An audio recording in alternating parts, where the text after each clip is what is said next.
The dang ducks are coming to the tank. What's going on, everybody, and welcome back to another episode of Sharks Latest. I'm your host, Jimmy, here to bring you everything regarding your favorite hockey team. If you don't want to miss anything Team Teal, hit that subscribe button below and you'll be part of the family. And don't forget the notification bell as well. Today's episode, we will be previewing Game 73 of the NHL season, a game where the Sharks will be hosting the Anaheim Ducks at the tank. Puck drops at 6 p.m. tonight. Anaheim comes in at the top of the Pacific Division at 87 points, and they are a team that have absolutely put a max bet on themselves. Their chips are on the table, and they're going all in, y'all. They had a big trade earlier in the season at the trade deadline, trading for John Carlson. I believe they traded a first round and a third round pick to go and get him. So they have invested a lot into this season, sacrificing a little bit of their future. And, well, Sharks are coming in and hoping to play spoiler at home. The season series is split 1-1. Both teams have won a game against each other. San Jose has won the most recent meeting of the two. And you have found that both teams have won a game on the opponent's ice. So San Jose took the most recent meeting, like I just mentioned, back in December. That was in Anaheim. And then the Ducks won a game at the tank earlier on in the season. So we are going to be crossing our fingers and hoping that history is not repeating itself, and that the away team does not continue to win, and that San Jose can continue their 2-point streak that they are currently on. So Anaheim is 8-2 in their last 10 games versus San Jose. So as of late, the Ducks have had the Sharks' number. But once again, San Jose won the very last meeting back in December, just a few months ago, on the road. Both games this season have been high-scoring affairs, and I expect no different tonight. So the game that San Jose won in Anaheim, they won by a score of 5-4. Then earlier in the season, the game went to overtime at the tank, and Anaheim came away with that one, winning 7-6.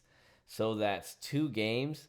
Anaheim has scored 11 goals. The Sharks have scored 10 goals. So you might see a score-a-thon again tonight, and I'm all for it. You like to see when defense can step up, but I love a high-scoring affair. Now, we have to address the big news and the unfortunate news. Sorry it took me so long to get into this in the video, but Macklin Celebrini, if you haven't heard the news, is out of this game, and he has a lower body injury. We don't know how long, what his timetable will be for returning back to the ice, but yes, our phenom Macklin Celebrini will be missing some time, and that potentially hurts our chances of a playoff spot. All right, April Fools, y'all. I had to get you. I'm sorry. I'm so sorry. Don't be mad at me. April Fools. Celebrini's fine. He will be playing. Look, dude, I might lose a couple subscribers with that one, y'all, but hey, it's April Fools. I had to have some fun, and there is no better way than that. So Macklin's fine. He'll be on the ice, y'all. He'll be doing his thing. Don't hate me too much on that one. But speaking of being on the ice and, well, being back on the ice, we've heard recently that Ty Dellandrea has been skating around. For the longest, he was in a no-contact jersey, but now we are hearing rumblings that Ty Dellandrea is expected to play during this homestand. We don't know what game it's going to be. It could be tonight. We could see Ty Dellandrea back on the ice tonight on that fourth line. He could be back later on, maybe next game, maybe the game after, but we are being told that the expectation is that Ty Dellandrea will return back to the ice during this home stand. So that's fantastic to see. Yes, I get it. He's not one of the major players on this team. He's on the fourth line, but anybody on the ice is going to be a good thing this late in the season. First of all and foremost, what we're always going to address here on Sharks Latest when it comes to returning back to the ice from injury is we're just happy to see him back and healthy. Because, look, y'all, it's very easy for us to just look at these hockey players and see them as that. Hockey players that play hockey, that go out and entertain my needs and my satisfaction for my serotonin of watching hockey and sports. These are human beings, y'all. These are human beings that have lives, that have worries and all of that, emotions just like we do. So, first and foremost, we are happy to see that Ty Dellandrea is trending upwards, that he's looking to be, well, basically 100% healthy again, and hopefully he can stay that way. And welcome back, Ty. But yeah, he's someone that we would like to see plugged back in on that fourth line. I know we've been talking a lot about the copy and paste that we've been doing as of late the past few games, especially San Jose on this winning streak with the way that Warsaw has been playing with his lineups. But Dellandrea is a player that has played 42 games this season. So when he was healthy, which was prior to January 6th, you did see him getting some ice time. And chances are you will see him get eased in, but we'll see him playing back on that fourth line again. Now, he, like I just mentioned, has been out since January 6th. When he left, the Sharks were about 500. They were, I think it was 21, 18, and 3 was the Sharks' record when he got hurt. And so the record with him gone has been not as good as before he left. Now, there's a lot of moving pieces on sports teams, on hockey teams, so we're not going to just say it's because of that. But hey, glass half full mentality at a time when this team is still looking for a way to find some offensive power. This is a good sign. Now, I get it. Sharks have been looking good the past couple of games. Sharks are on a 2-game win streak, a 3-game point streak. But let's not forget that the Sharks were just on a horrendous and ugly 6-game losing streak where it seems like nobody on this team was able to find a way to get some offensive firepower going.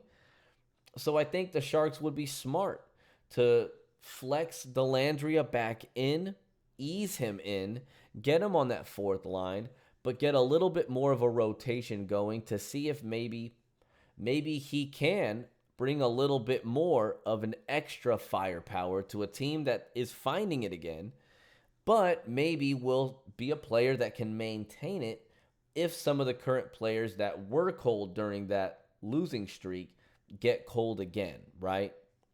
So the question is this: who does he replace when it comes to being on that fourth line?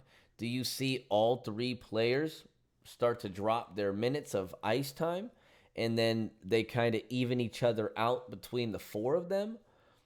Or do you see one player get pulled, maybe go straight to the bench? They're not really seeing ice time, and instead Dellandrea is out there.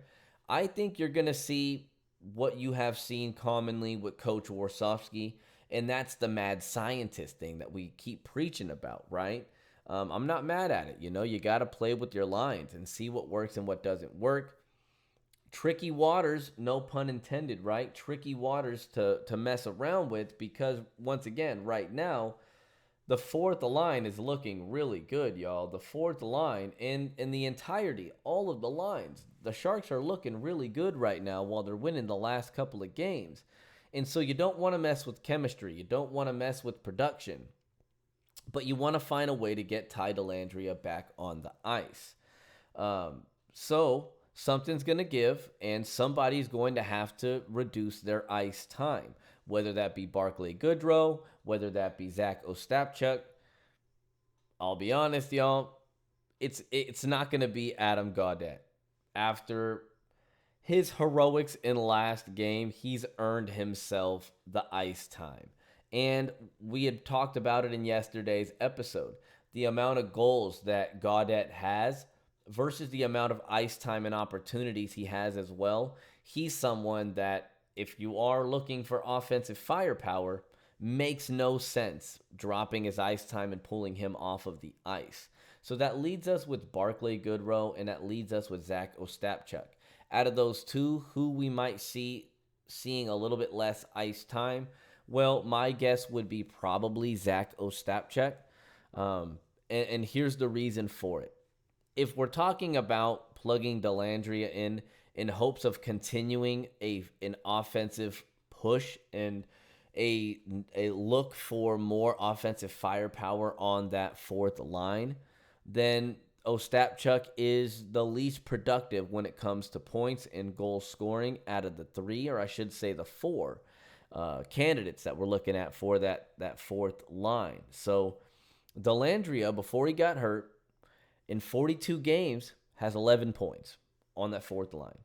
Barclay Goodrow has 72 games, has played a lot more games than anybody else on that line, and he has 11 points as well. So you've seen Dellandrea get the same amount of points as Barclay Goodrow in 30 less games.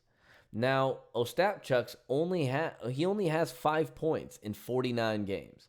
So I get it. He's a little bit more known for helping out on the defensive side of things. One thing that we really do love about the fourth line that we preach a lot is their tenacity and toughness. So that's what Ostapchuk can bring to that fourth line. So that's something that you don't want to miss out on too much. But nonetheless, y'all, the reason why I believe it's going to be Ostapchuk that is going to lose some ice time to get Dellandrea flex back in. And let me just say, Dellandrea, if he does play this game or the next game regardless, should be eased in, should probably only see about maybe 10 minutes, up to 10 minutes of ice time. But the reasoning is this, is I get it. Goodrow has 11 points in 72 games, but it's the 72 games that I'm focused on. Coach Warsaw has put him out there way more games than Ostapchuk and other individuals on the fourth line. So it does seem like there is some trust there with Barclay Goodrow, and for good reason, all right? He's a proven veteran. So I believe he'll stay there. Obviously, Gaudette, we just talked about. So that leaves Ostapchuk as kind of the odd man out. So we'll see what happens. I'd like to see him eased into that one. But you got to kind of play around with some stuff. Yeah, I can't be mad at that. But don't play around with it too much, right? Keep that copy and paste mentality going, Coach Warsaw. And another topic that we'll be talking about when it comes to potentially playing around with things is the goalie play. Because, well, we know that Askarov is returning back to the ice. We hope that he will continue to stay healthy and trend back to 100% healthy as well. But he has been our top goalie, our 1A goalie, for the majority of this season. Then you saw him getting hurt a little bit, so Alex Nedeljkovic came in and in relief played very good and has played heroically, and statistically proven has had a better save percentage and potentially some better results with a little bit less of sample size, if you will. But you do hear a little bit of rumblings, if you are hearing and listening to the wind, of what Sharks fans are talking about online, about who they want in the goal as we keep going to end the season. Some are still a little bit on the progression side of things. We're young. We need Askarov out there in order for him to basically come back into his own after being injured and, well, call spade a spade, continue progressing during his first season in the NHL. We need him on the ice, and we need him to have ice time and repetition. But others are looking at playoffs and saying, no. Ned is giving us, at the moment, better production in the net. We need to go with who is the better of the two for us right now to get us into the playoffs and beyond. That becomes another question if we do make playoffs, and we'll answer that if and when we do. Who becomes the goalie then? So that's the question of the day. Answer me below if you can. Give me your honest comments below, y'all. Who do you want to see as our goalie 1A for the rest of the season? Do you want to see it going back to Askarov? Do you want to see the young up-and-comer who has been making rookie mistakes be in the goal? Or do you want to see it be the veteran? Do you want Nedeljkovic to take over, be our 1A goalie, and give us what we might say is a better opportunity at making a playoff push? Just the quick stats, they're very, very even neck and neck. Askarov has had more ice time, so he's received more shots on goal and more opportunities for saves, but also more opportunities to have goals be scored against him. Askarov has an .886 save percentage, while Ned has an .893. Very, very close there, y'all. But Askarov is allowing an average of 3.5 goals per outing, while Ned is only at 2.97. So that's the number that I think Sharks fans are seeing and why they potentially might be calling for Ned to get back on the ice. But I want to know what your opinion is. Hit me with that comment below and let me know which goalie of the two do you want to see being our 1A going forward. So the Sharks are only 2 points out of the playoff race, y'all. Teams continue to lose. Sharks continue to win. Had found themselves during their losing streak about 7 points out of that second wild card spot. Don't look now. Sharks are on an upswing, and they are 2 points out of this. So anything can happen, y'all. The Sharks have a lot to go on their homestand, have more home games than away games going forward. So anything can happen, and the big advantage that I will continue to preach is the Sharks have more games to play and more opportunities to gain points than the teams that they are looking up at that are currently above them in the wild card standings. So they have 2 more games to play than Nashville does, including 2 games against Nashville, right? In Nashville, they are the ones sitting in the number 2 spot in the wild card right now. The Sharks have 2 more games to play than Winnipeg. They have 1 more game to play than LA, Seattle, and St. Louis. So the opportunity is there, and you love it when you have your own path to the playoffs. You hate when you are having to watch other teams and cross your fingers and just hope that the points just work out in your favor, dude. We're not here to be playing no gambling games. We are going to write our own path, and it is up to us to do that. Starts tonight, y'all, at home, at the Tank. Puck drops at 6 p.m. against the Anaheim Ducks. My prediction before we go, Sharks are going to continue to streak. We're going to get 2 points tonight. Score will be 4-2. You heard it first here. If you like everything that you're hearing as well, make sure you hit that subscribe button and be part of the family, y'all. We are back every single day, Monday to Friday, here on Sharks Latest. So you better believe I will be back again tomorrow reviewing this game, this 4-2 victory. Until I see y'all then, Sharks Nation, let's keep it real. Let's keep it teal, y'all. Your boy is out.